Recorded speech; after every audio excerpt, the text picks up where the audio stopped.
हिंदुस्तान को जीतने के लिए मैं अफगानिस्तान को दांव पे नहीं लगाऊंगा। मैं समझ रहा हूँ शहंशाह, लेकिन सवाल यह है कि आप जाएंगे कैसे? मराठा फौज ने आपका रास्ता रोक रखा है शहंशाह। सामने देखिए हुजूर, सामने देखिए।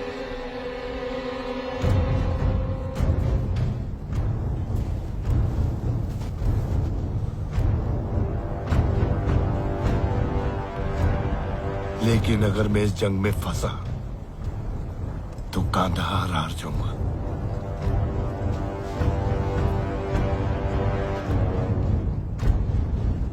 ठीक है, अगर नहीं जा सकता तो सुलेनामी का पैगाम भेजो। अब ये इतना सब कुछ सुलेनामी के खातिर किया?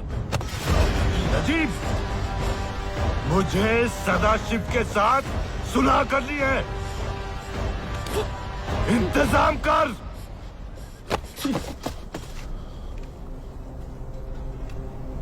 जी हुजूर।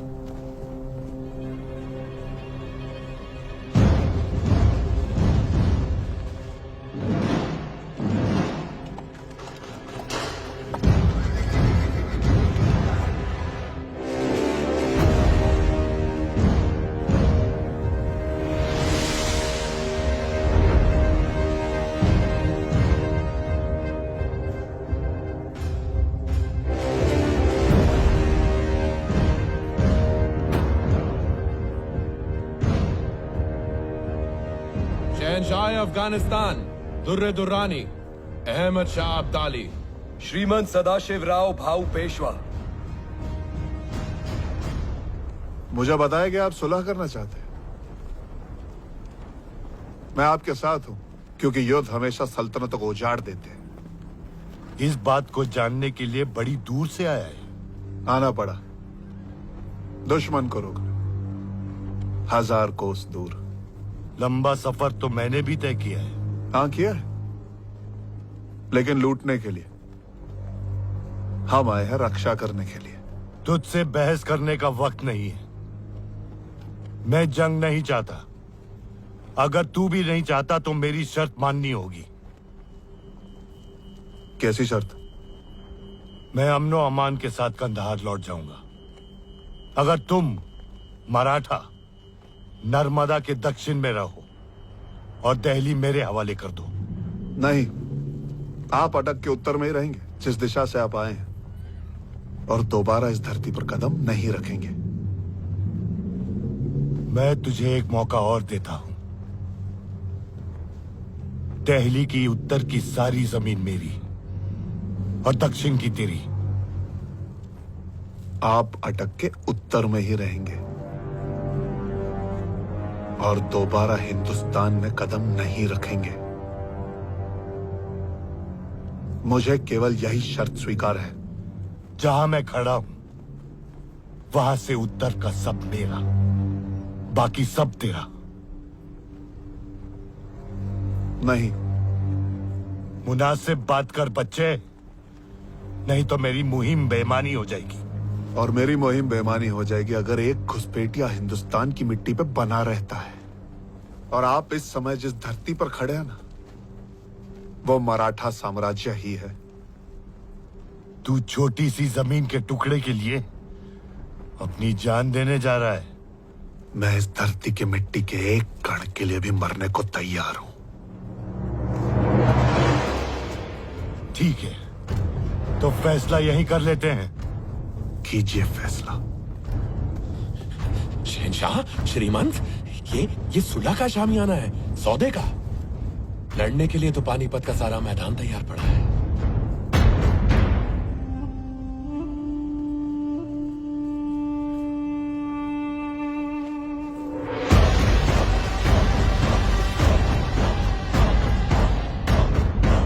अब पहले हिंदुस्तान, फिर अफगानिस्तान। सही कहा, हिंदुस्तान सदा पहले ही रहेगा।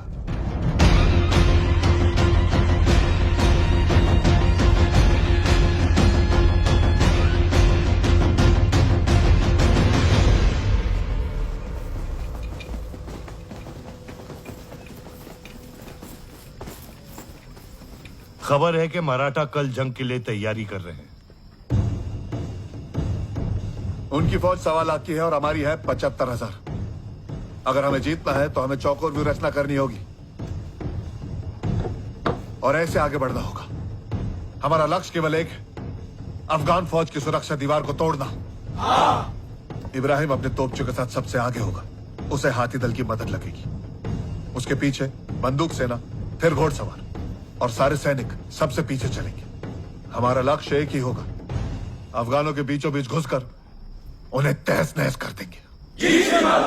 मेरे बाएं तरफ तैमूर, नजीब, सुलेमान और नवाब साहब के दस्ते तैनात रहेंगे। मेरे बाई तरफ शमशेर, विठल विंचुरकर और दामाजी गायकवाड़।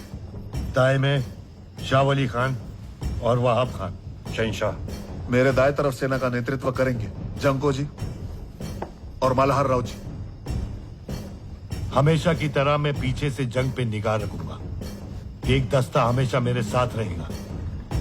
उनके पीछे होंगे नाना पुरंदरे, यशवंत पवार, अंताजी माणकेश्वर। राधक सिंह जी, आपकी 5,000 की सेना मेरे लिए हमेशा तैनात रहेगी। जी श्रीमान। और मैं बीचों बीच अपनी हुजूरात सेना के साथ रहूंगा। सारे स्त्री परिवार, तीर्थयात्री और सेवक इस टीले पर रहेंगे और उनकी सुरक्षा के लिए सेना की एक छोटी सी टुकड़ी तैनात रहेगी। अपने अपने सेनाओं को तैयार करो। मल्हार राव जी,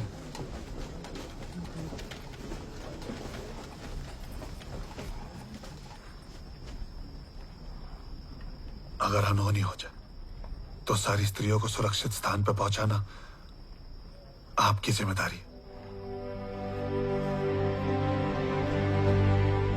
काका, आपने सबको उनकी जगह बताई है, मैं कहां पर रहूंगा?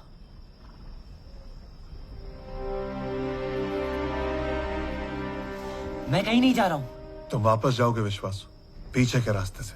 कोई नहीं देख पाएगा तुम्हें। नहीं, मैं आपके साथ लड़ूंगा। तुम नहीं लड़ोगे, तुम मेरी जिम्मेदारी हो। मैं किसी की जिम्मेदारी नहीं हूं। पुणे में माँ मेरी रक्षा करती, यहाँ पर शमशेर काका और आप। मुझे अपनी मातृभूमि की रक्षा करने का अवसर कब मिलेगा? हम तुम्हारी रक्षा इसीलिए करते हैं क्योंकि तुम एक पेशवा हो। ठीक कहते, लेकिन अगर आप मेरी रक्षा करते रहेंगे तो मैं पेशवा कैसे बन पाऊंगा?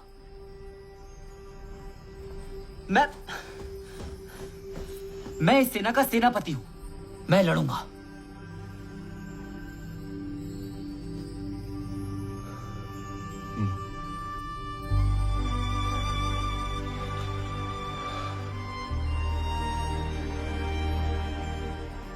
ठीक है, तुम शमशेर और मेरे बीच में रहोगे, एक हाथी पर सवार, मेरे हाथी के पास। लेकिन मेरी एक शर्त है, तुम कभी भी अपने हाथी से नीचे नहीं उतरोगे।